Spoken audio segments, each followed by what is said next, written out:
Everyone, তোমরা অনেকেই question করছো যে দাদা যদি অ্যাসাইনমেন্টে ফোন নাম্বার পেয়ে যায় আর রিটেন এক্সামে ধরো কিছুই পেলাম না, মানে টার্মের এক্সামে ধরো জিরো পেলাম, তাহলে কি ফেল না পাস করব? তো এখানে দেখো একটা স্টুডেন্টের আছে অ্যাসাইনমেন্টে ফুল না মার্কস, টার্মের এক্সামে জিরো, কিন্তু ইউনিভার্সিটি থেকে 1 নাম্বার দিয়ে পাস করিয়ে দিয়েছে। এটা কখন দেয়? ধরো তুমি অ্যাসাইনমেন্টে ফুল নাম্বার পেয়ে গেছো আর 1 নাম্বার দরকার পাস করার জন্য, তখন তারা 1 নাম্বার দেয়। এটার একটা রুলস আছে যে 30 ঘন্টা ক্লাস করলে এটা দিয়ে দেয়।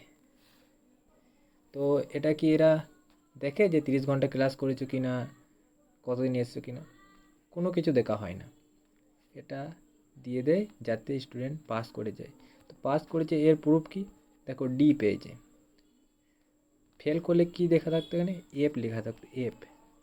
তো পাস করে গেছে। তো তোমরা টেনশন নিও না, অ্যাসাইনমেন্ট যদি ভালো করে হয়, রিটেনে ধরো 2-3 নম্বর যদি পেয়ে যাও, তাহলে নিশ্চিন্তে তোমরা পাস করে যাবে। এটা নিয়ে কোনো প্রবলেম নেই।